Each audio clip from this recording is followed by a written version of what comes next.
Hey guys, Tim's just Howdy. sitting here making fun of me for dancing to our intro music because he says I'm not Baptist anymore. Comes from this. I'm Mr. Came from the conservative background. They don't do that kind of stuff. That's not salvific right there. There's a big word for you. Yeah, we can dance. Hey, we're going to be talking about a lot of things. We're going to be talking about Psalm 23. We're going to be talking about kingdom vision and what that looks like in Psalm 23 and why that's important.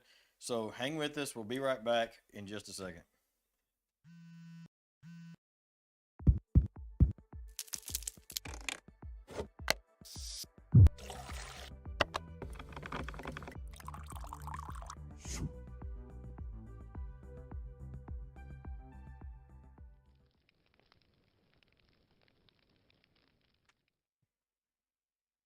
All right, welcome back. If you're out there watching, as always, a couple of things. Like it, share the podcast. Go ahead and share it on your Facebook or whatever. Get your friends watching it. Try to help us out and comment.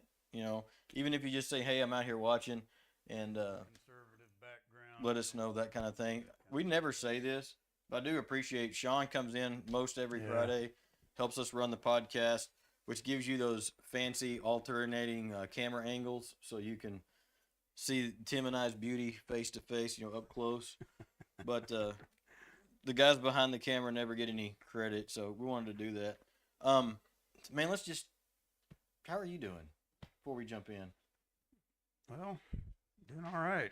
Dealing with life, I guess, like most everybody else is. Yeah. So, Hey, we have new cups. Hey, Sean, can you give me a product spot on my camera? I guess you can't. We got some cups, man. You just gotta walk it over there. There you go. There you go. Thanks, Sean.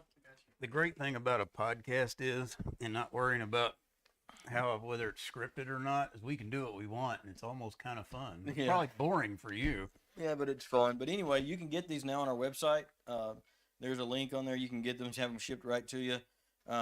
But Orthotomeo is the name that we gave to our Bible study course where we train people and teach people how to study the Bible. So there's also a T-shirt coming out. We'll hopefully have those next week that we can show you that says that. But If you're a real student, you can look up Orthotomeo and try to figure out what that means.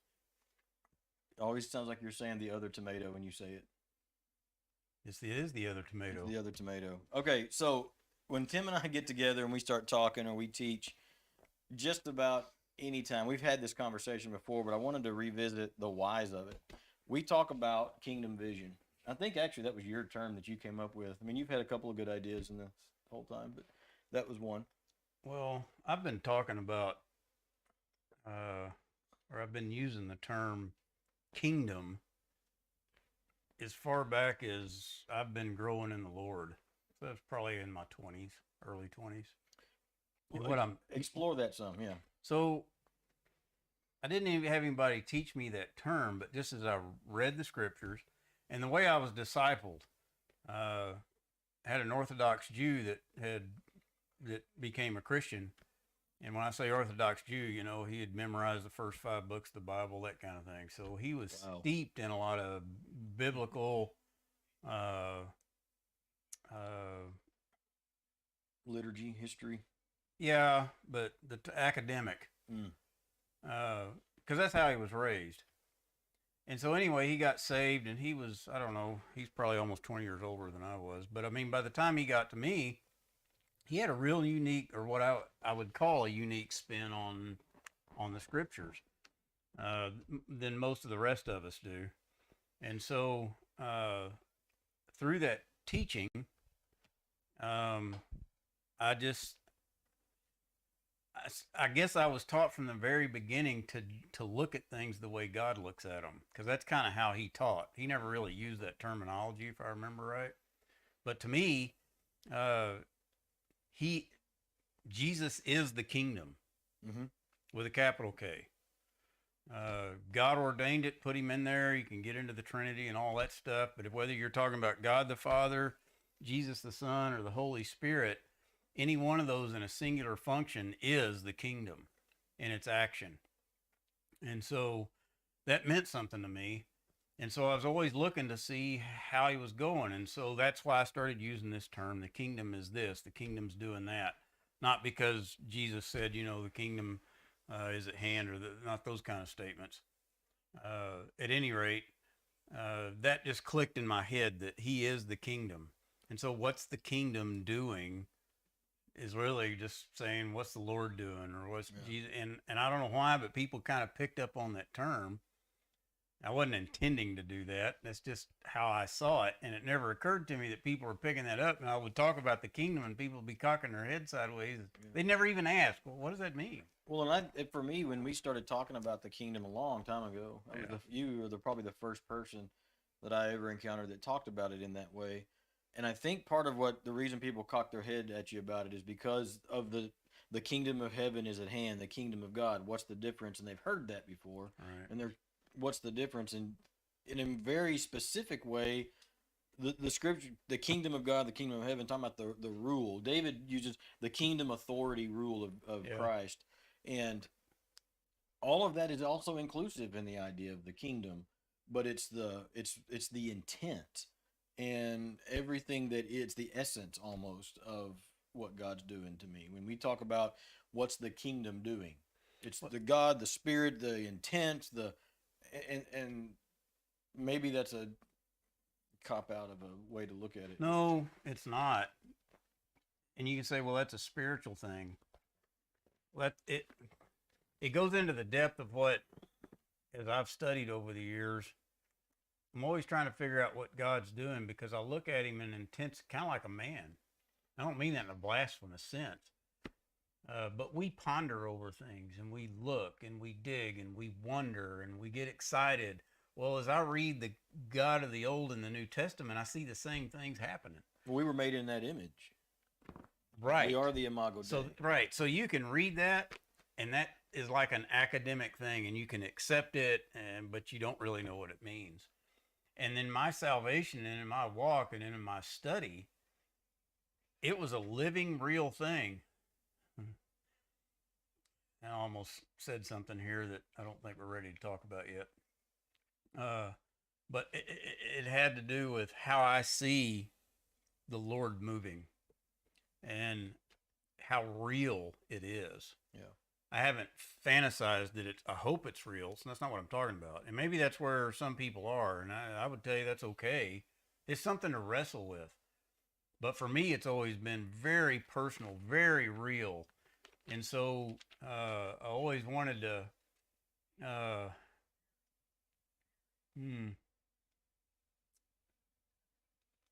I talk in those terms all the time, and I teach in those terms all the time. It never occurred to me, because I just assumed people were smarter than I am. So I just assumed that they tracked all the time.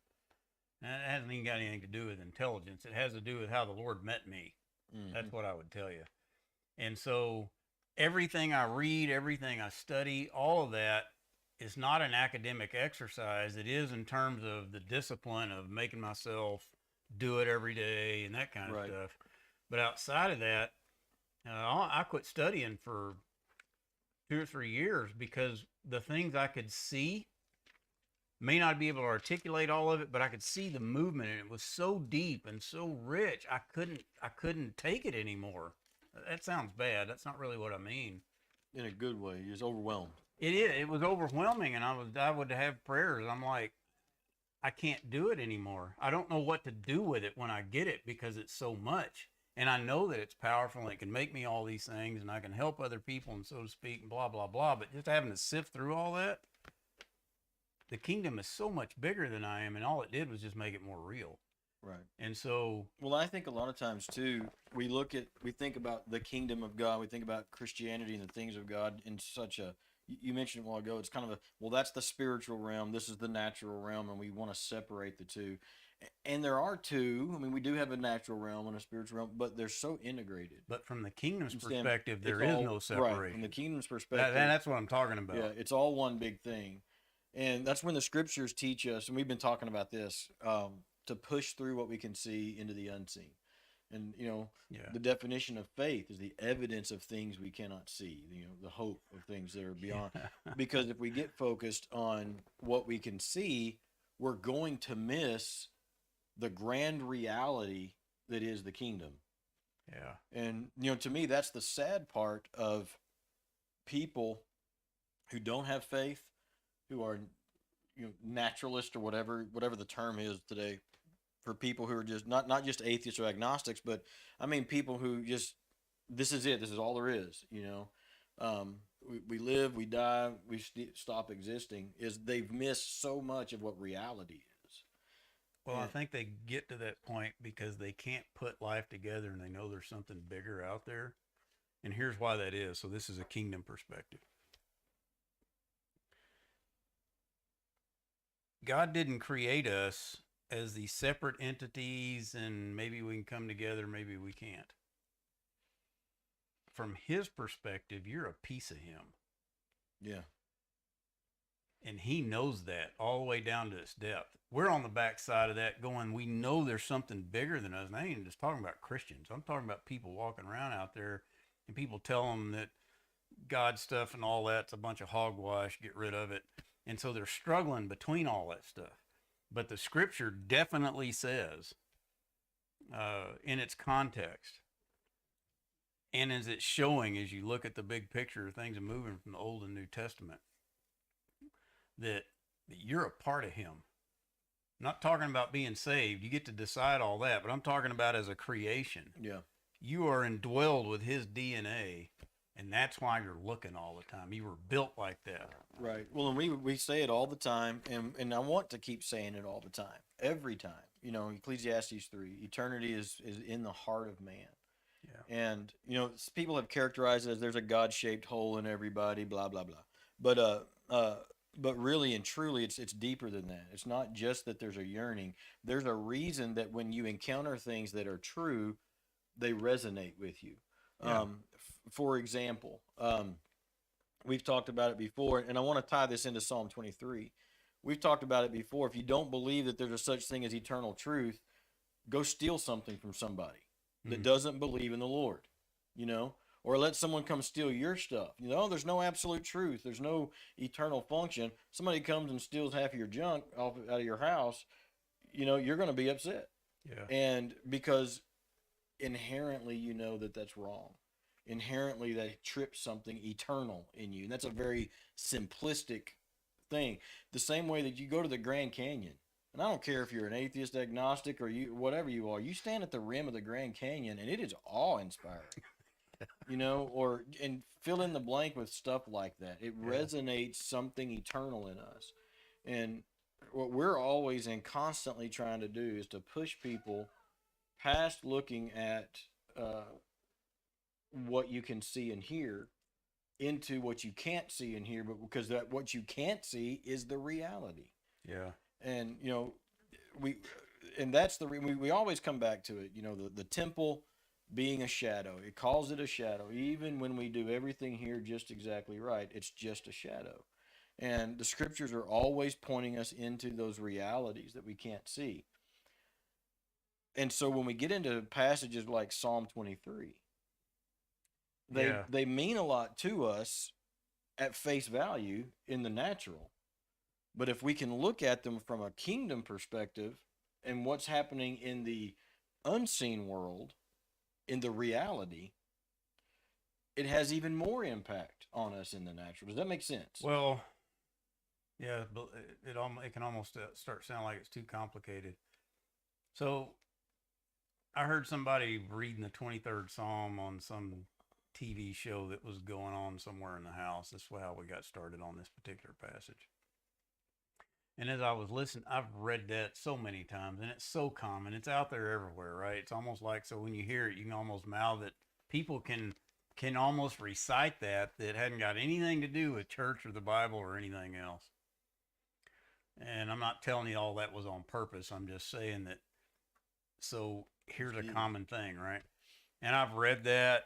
I agree with it. I quit reading it for a long time because everybody else read it, and so I was an idiot, still am. And so let me read that right quick, though. And I'm going to read it from the New American Standard. So, and it says, because it's good and short, "The Lord is my shepherd, I shall not want. He makes me to lie down in green pastures. He leads me beside quiet waters. He restores my soul. He guides me in the paths of righteousness for his name's sake. Even though I walk through the valley of the shadow of death, I fear no evil, for you are with me.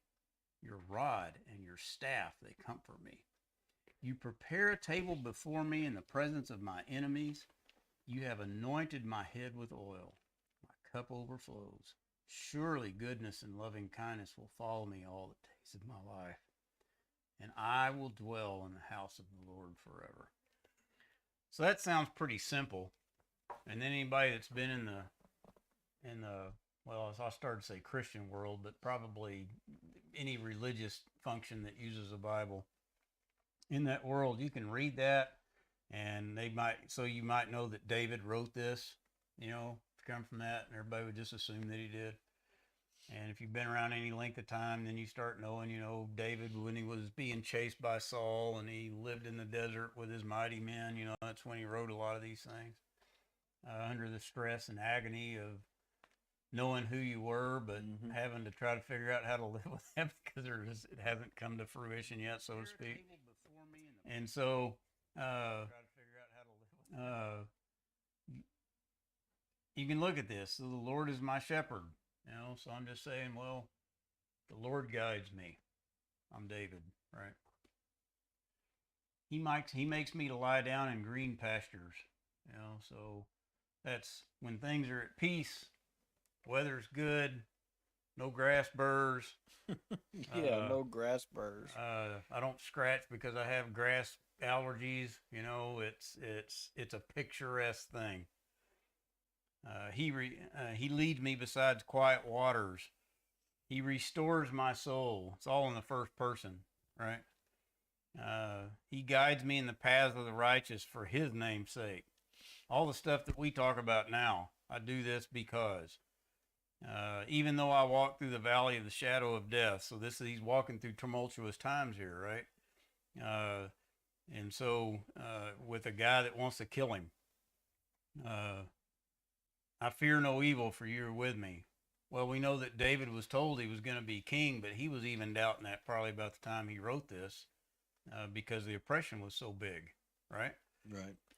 Your rod and your staff, they comfort me. Well, anybody that's been in a tough place and you've been any kind of a serious Christian walk, when things get bad, it's like there's no atheist in a foxhole. Yeah. Even the most hardened A-type personality in their own is going, Lord, help me out here. And so, and you prepare anyway. So all this is in first person. And I heard that thing recited over wherever the TV that was going on in there, and it just hit me like a ton of bricks. We're talking about all this kingdom stuff, and how does God see it? Where's he at in this? Because of who David was, he's God's creation. He was given this promise, all that stuff. It's not a separation between the two. David is almost reciting what it's like to walk as a part of God in this thing. Here's what I mean. He makes me to lie down in green pastures, and he leads me beside quiet waters. And this is just what I think, okay? I'm not telling you this is theological depth or any of that kind of thing. Everywhere God is peaceful and quiet waters from his perspective. Yeah. because everything comes under his submission when he walks in the room, so to speak. One of the things that we always talk about, let me touch on that, is our culture likes to have this idea that there's this great arm wrestling match between Jesus and the devil, or God and the devil. And we see it in a lot of different places, even in Christian culture. And spiritual warfare is real. It's absolutely real. Absolutely. It's something that we have to be engaged in. At the same time, when you go into everything that we believe about how the kingdom works and its authority's got to be tempered by the scriptures, and look at, and what we talk about kingdom vision is, what does the creation, including Satan, the angels, and whatever, what does the creation do when it encounters God? And Jesus, in his walk, we see him. We talked about this yesterday. And the story of the fella that's what's his name, Legion. He's got all these demons, possessed, and you see the reaction from these demonic forces. Jesus comes on the scene, and their reaction was not bowed chest, up in his face. It was, "What are you doing here? It's not yet time. Please don't kill us." They felt like they were caught. Yeah, exactly. It's like, I've been sneaking Oreos out of the pantry, and my wife walks in the kitchen. That's exactly what that felt like. Yeah, it was like, "Hey, what are you doing here?" And but within that, there was an immediate recognition of his authority, an immediate recognition of who he was, and it was not up for debate or question. And they were like, "Please don't send us to the abyss. Send us into these pigs." And I think that was almost like a Philippians 2, I think. Every knee shall bow and every tongue will confess. I think they thought that that's what was coming to them right then. Yeah, it was like, whoa, what's happening here? Yeah. Because, they're smart. And, and if you can tell from other scriptures, Satan quotes the scriptures when he's tempting Jesus. I mean, so it's not like this story is not known. Yeah. And they're privy to the other side of things, in the sense that they know the unseen world to some degree. And when Jesus cast these things out, it's like, "Oh, okay, go to the pigs." And it was almost a nonchalant, we want to play it in our mind like it was, an Avengers movie, like everybody's assembled and there was this, and it's this big showdown. But if you read it, it's just like, or some special chant, or yeah, he drove up all the environment up together and then threw them out. Yeah. And it wasn't like that in the text. It was just, he just spoke in his authority and said, "Hey, go to the pigs." And they did. And so I bring that up because of your statement that wherever God is, there is peace. And there's a weird tension, because the scriptures also declare that everywhere around God is chaos and turmoil. Yes. And he is a tempest and blah, blah, blah. The top of the Mount Sinai is the picture we get, the thunderings and the lightning. But where he's at, when the middle of all that is peace, is still water, is green grass in the middle of whatever's happening. Because whatever is happening doesn't threaten him. Yeah. If I rolled up into Legion or whatever, and I had the ability to perceive there was, 30,000 demonic presence there, I'd probably be a little... There'd be some underwear changing going on. I'd be like, "Hey guys, slowly back away." But that's not the response that the kingdom has, because the kingdom understands his authority. And we could talk about how much of that authority we have and how that's not the point. Yeah. But the point is, when I read, "The Lord is my shepherd," that one sentence puts order to who I am in comparison to who he is. Yeah. And it starts defining what our roles are, what our responsibilities are, and who's caring for whom. The shepherd's caring for the sheep. It's the sheep that needs the water. It's the sheep that needs the green grass. The shepherd doesn't need those things. And when he says, "I shall not want," some of the newer translations, I don't like the way they've translated that. And it's because we don't use that word "want," but it means I don't lack anything. Yeah. Everything. And the context of this, I sent Tim a deal from Charles Spurgeon quote last night, is the context of this. If you have to kind of go back into 22 and 21, and Tim was talking about, he's in the caves, he's being pursued is not only is he just being pursued and his life is in danger. I mean, they're living a rough, terrible existence. Yeah, they are. And they have the right to go in and fix it. He is the anointed king. It's just a messed up kind of From a a deal. man's perspective, you're exactly right. He Right. had the right to go in and demand and do what he wanted. And in fact, his men got irritated with him over and over again. Yes. Why did you not, why are you letting Saul do this? And he wouldn't take control of that. But it's in the middle of circumstances like that he speaks words like this. Yeah. And whoever's out there watching, and you're like, whatever you're going through right now, I mean, maybe your whole life is absolutely just jacked smooth up. The power of this psalm to me and the idea of kingdom vision is, okay, earthly vision says to me, my life is jacked up, everything's falling apart, I'm sick, my kids are sick, my family's sick, somebody's dying, fill in the blank, I don't have any money. It's turmoil. How in the world am I supposed to walk and be in peace, green pastures and still waters? Because we have to push through what we can see and realize, even in the middle of all that garbage, wherever he's at is peaceful because he's not impacted by those things. Well, and I think in my walk, when I was talking about earlier and learning these things, the kingdom and where he's at and how he sees it and how things really work, it's tumultuous for me, and it's not always dependent on me doing the right thing to be able to get to that. Right. What gives me faith is the fact is that no matter what I'm going through by my own hand or outside circumstances, I know he's there, and my heart is perfect toward him.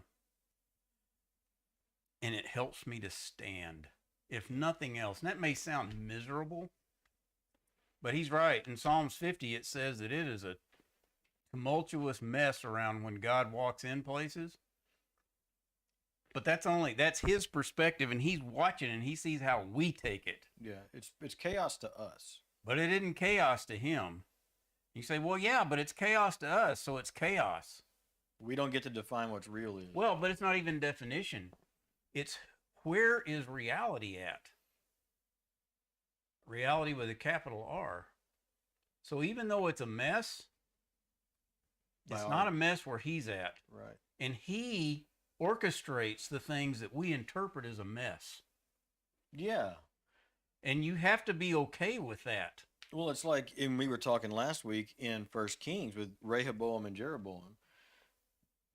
Rehoboam, the king, he wanted to get up his arms and go fight. And he had every right to do so. But the prophet came in and said, no, don't. This is of the Lord. What is of the Lord? Well, it was a mutiny. The kingdom was divided. Somebody needed to be put down, and there was a bad guy. And they were both not following the Lord, but Jeroboam was in the wrong. He was the bad guy.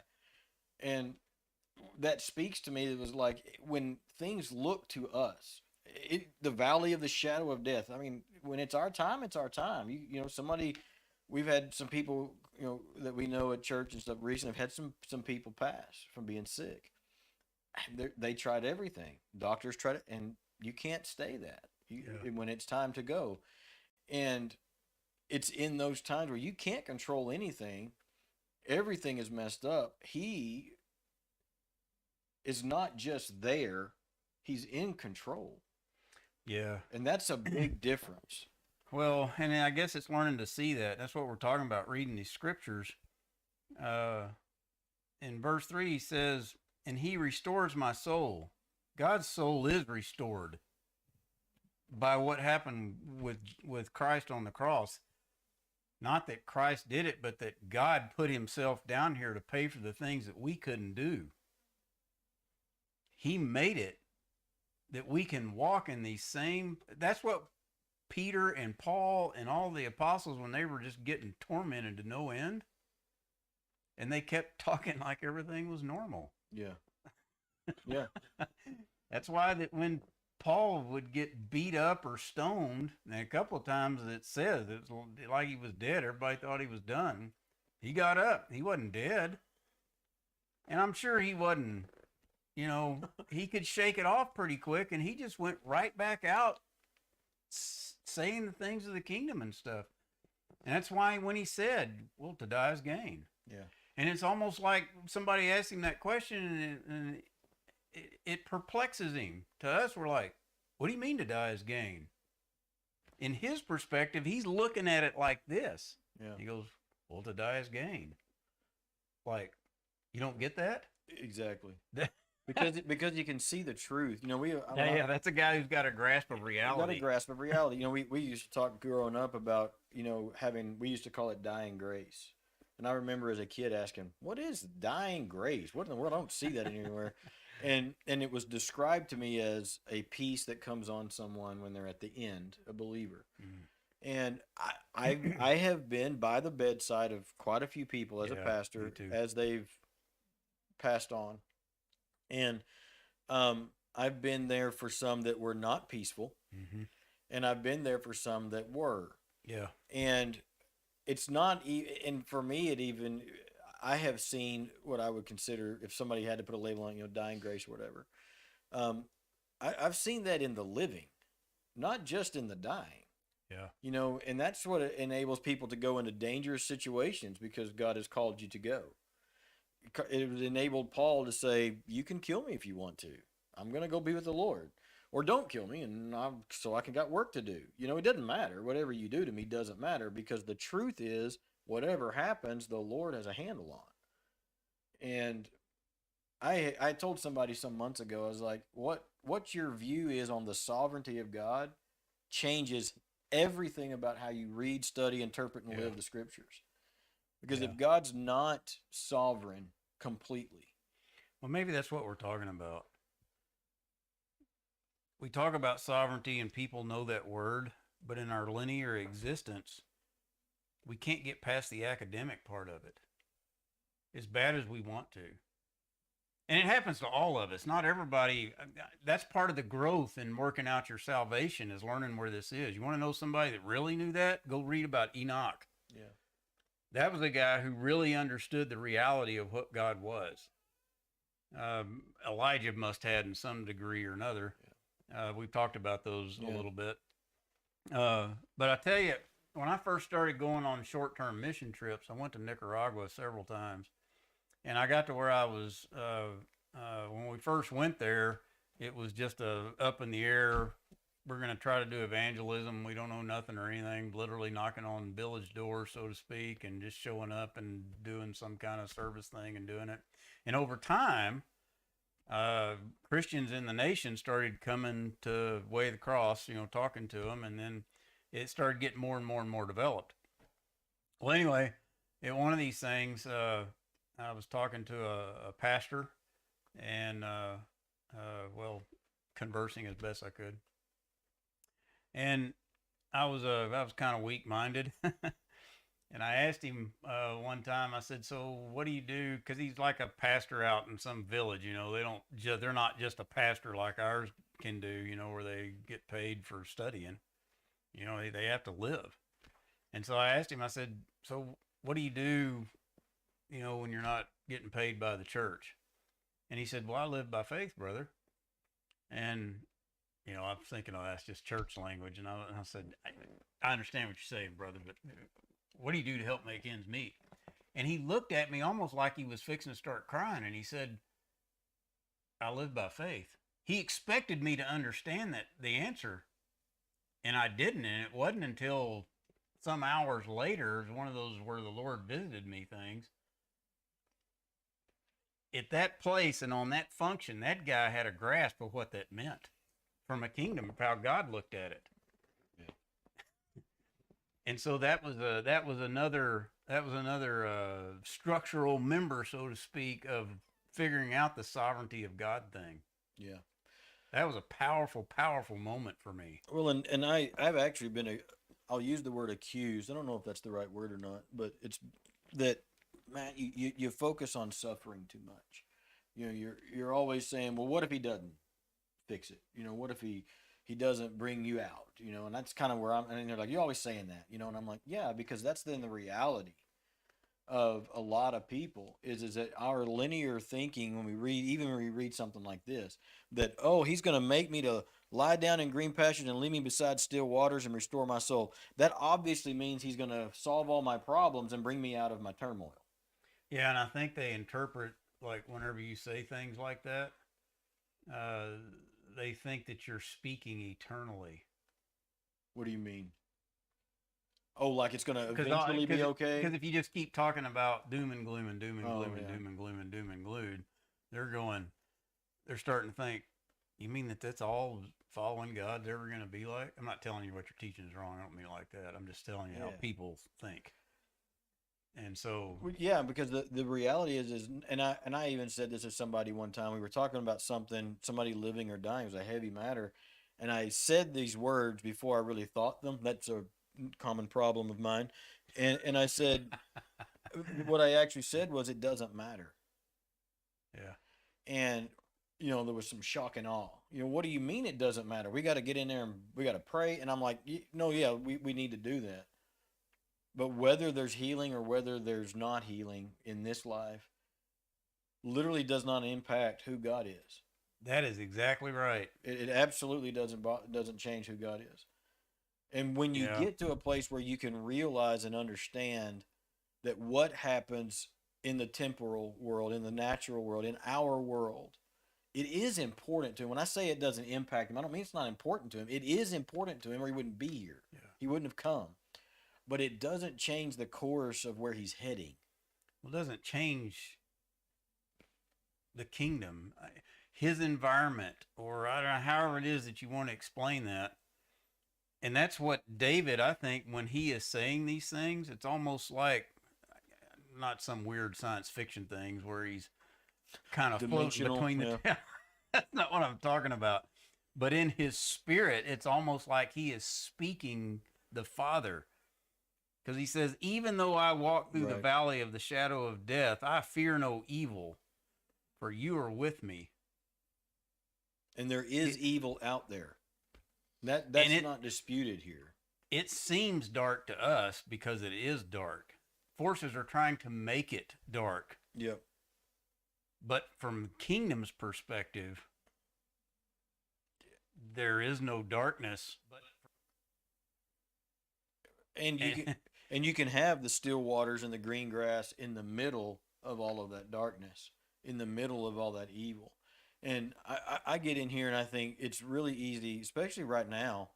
Gas prices going up, economy's tanked, is struggling. Everybody's talking about we're gonna have food shortages. This, whoever you listen to, there's bad news, and people get freaked out, And I mean, we've been accused before of just, like, well, you just don't take things seriously. Like, no, it's not that. Yeah. We may all run out of food and starve to death. It's not that. It may come. But what this one reminds me is that reality that I can see is only a portion of the reality that actually is. Yeah. And that guy that you were talking to, he's not going to sweat the food shortage because he's living by faith. And he knows that God's going to bring him what he needs to eat, or God's going to take him home. And it either may not one be is what okay. you want to eat. Yeah. But you're going to be sustained. Well, I don't want to live like that. No. I get all that. I don't either, but and that's the part where you're working through it. Yeah. But in the end, you look at that and you go, man, God's hand was there. Well, and I was talking with somebody, well, maybe you yesterday, talking about, we living with Brenna and those sorts of things. There are days when it's just really hard. Yeah. The weight is real and it's heavy. And when you get to a place though, like that we're in, and you really turn someone and someone's situation over to the Lord, whatever he does with them, we'll deal with. And it's not that you don't care. It's not flippancy. There's peace, which is the green grass and the still waters, the restoring of soul that exists in the middle of things that are just going wonky. Yeah. Even in the face of death and suffering. And so it's not that it doesn't matter, but it just doesn't matter in the grand scheme of things. And it doesn't matter in the sense that it doesn't have to rob you of all your joy and your happiness and all of those things. You can still have those things in the middle of stuff. How much more when you're on the mountaintop? When you really literally are beside a stream and you're out in the nature and whatever, I mean, and it's we tend to keep so much of our lives seem to exist with just bad news around us. I mean, times are tough right now, and we think it's bad for us. Go to a third world country where they're making $2 a day, working Well, 16 and that's hours. perspective difference, and I've been in a lot of that. Uh, But everybody's story is their story. it is their story, and it doesn't change what God does and how He works. It's all about how we think we want it or have to have it, is where we get all wrapped around the axle over it. And the thing about the kingdom is that I think he spends an inordinate amount of time. If you could label him like that, I think it's a bad way to do it, but from our perspective, he spends an inordinate amount of time with people who are spoiled, like all of us. Yeah. And I say that relative to some of the third world places that I've been, that you just don't go down to the store and get whatever it is, even if you have to buy the discount rated thing because you don't have enough money. Yeah. That's not how it works. And so these guys have a completely different outlook on what that means to walk and talk and do. And that's kind of what I was talking about earlier. And it had a big impact on me. Not that I don't walk by faith or live by faith, but I started understanding what that really was. Right. And He is the faith. That's back to that sovereignty thing. And all of us as teachers and all that, and we spend a lot of time trying to help people see and grasp. We can't make you grasp. Right. He's the one that's going to reach down and do that. All this stuff that we do, you go to church, you do this, you come to our trainings, you listen to this thing, even what we're doing right now, all the things you do, that's like the seed and the sower thing. It's getting thrown all in there, and He's orchestrated every bit of that. Now you could get into the things, oh, well, then He just, doesn't matter what I do. Yeah, that's a whole nother conversation. I tell you, you need to go fight with him over that one. Well, because I can't solve that, Yeah. but it does mean something for all this stuff to come in, even wrong stuff. And at some point, if he hadn't done it already, the place of the green grass, you're all tied up and wrapped up around the axle about everything. But you know that there is something different there, whether you want to accept that or not, or however you want to see it, whatever the breakthrough is. And that doesn't mean that everything from our earthly perspective gets worked out. You just get to a place where you see the reality of it, and that's where the peace comes from. We're so linear. We understand that. Log's not good. Wisdom teaches you all that. But we're always looking for that place where the switch is going to flip and everything's going to be right from then on. And by our definition. By our definition of that, because we're so linear. Yeah. And that doesn't affect Him. He's not that way. He's not that way. And I believe when He comes again and everything is set right, so to speak, from the kingdom perspective, everything is right. It's working out over here. It's not time for Him to come do it. That's what it means. Like He's being patient with all these people that don't want to see or do. He sees the turmoil. He knows what it's like. But He's also in the place where it's right. He is right. Yeah. And so we can't talk about patience from His perspective. He knows what all that stuff is. So, almost you could see, well, that's in the spiritual. Okay, label it however you want. It's not out there that you can't get it. What does it say in Deuteronomy and in Romans 10? The word is near you. Yeah, it's not far from us. It's not far from you. It's on your tongue, and it's in your heart. Yep. That can only be if you were made like that. Right. That's that eternity that's put in us. And that's what I'm talking about when I talk about the kingdom. I want to know His reality and where it is. It may not be coming fast enough for me, and it ties me up in knots, and I get all mad about it, or I get hurt by it, or blah, blah, blah, blah. But I know the reality of it. Well, and that's the part where I wish I could teach you that, but it's not an academic exercise. Well, and I guess for me to wrap up, and we got to land the plane, is we always talk about kingdom vision simply because being able to see things through His lenses is really the only way to survive, to endure. He calls us to endure, Yeah. to persevere.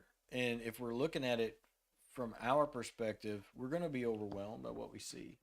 The last part of this verse has always been a neat thing for me. He says, "You prepare a table before me in the presence of mine enemies."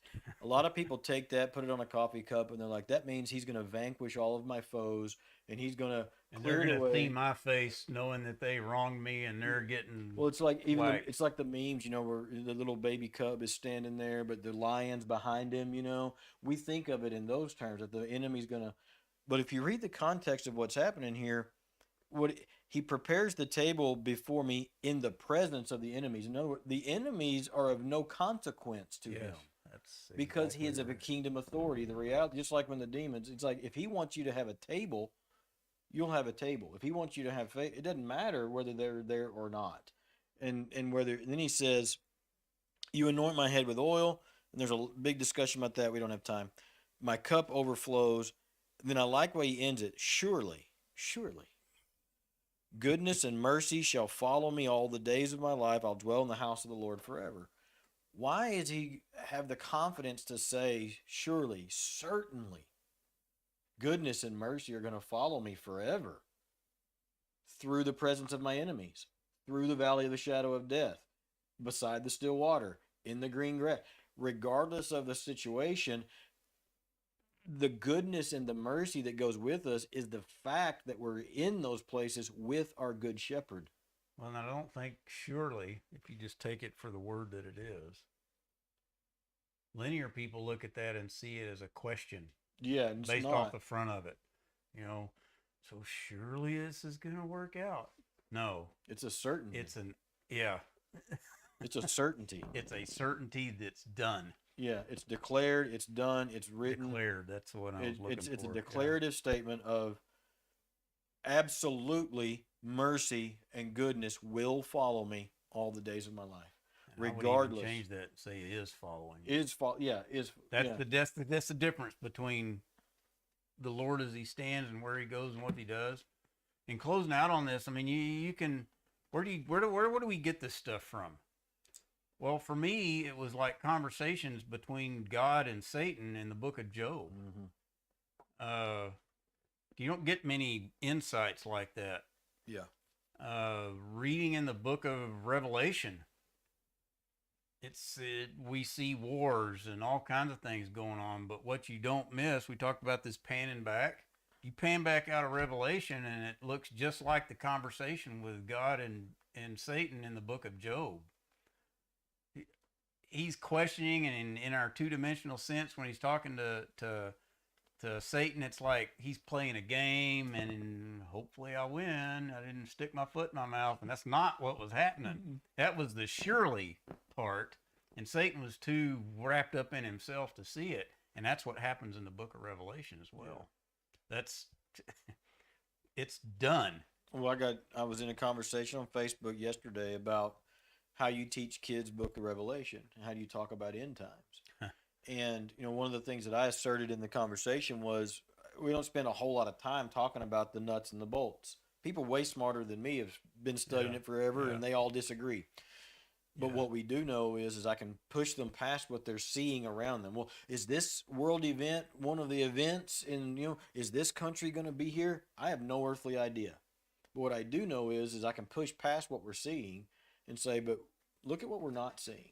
What we can't physically see is the Lamb standing there with the scrolls, is the worship that's happening. We can focus on that, and regardless of how it plays out down here, we focus on the things that are the reality and not the shadow, and they will sustain us through whatever comes. And as we were talking about where did I get this term kingdom from too? It was also from when I'm really having a blank moment here. I think it was Sermon on the Mount, but it might have been in Luke. Seek first the kingdom and his righteousness, and all these things will be added. Yeah. That means look where he's at and Yeah. what he does. And everybody goes, well, yeah, that's what we're all studying all this about. No. Just like we read Psalms here, there's different things going on there than just a man hiding in a cave that's hoping things are going to be okay. Yeah. and I always encourage people, and we'll wrap this. Is I encourage people, don't just read your scriptures with a light of where am I in it. Read read Yeah. your scriptures with an eye of where is God in this and what's God doing. What is God's perspective in this, and let that inform what it how it plays out in your life instead of the other way around. We tend to do that the other way around. I think that's backwards. Well, and it's learned. Like I told you, Yeah. we heard Psalms. I heard that, and all of a sudden it clicked. It happens in some places and not others, but when it does, I'm grateful for that insight because I keep seeing the sovereignty of God working in that. So anyway. We've got to land the plane, and we've probably got to get better at keeping this thing shorter. I'm sure there's nobody else left watching, but if you are, we're glad you're here. Buy a cup and help the ministry. But you just need one. I think they turned out really well. We'll be giving you more news on what's going on here in the fall with the ministry. Once we don't have dates yet. We're working on several different things right now. Doing some more training and teaching down in the valley. And as we get those solidified, we'll let you know. If we have any opportunities for you to join us, we'll let you know. And we're still pushing towards getting the app completed. I've been working a lot on that, trying to get that pushed out early fall. Was going to try to do it midsummer. It's just not coming together quite as quickly as the developers wanted. So we're going to be probably early fall. But you guys, thanks for watching. Share the podcast. Tell all your friends. Give them a YouTube link for Christmas or whatever it is. Won't cost you anything. We'll talk to you later. We love you guys. Bye.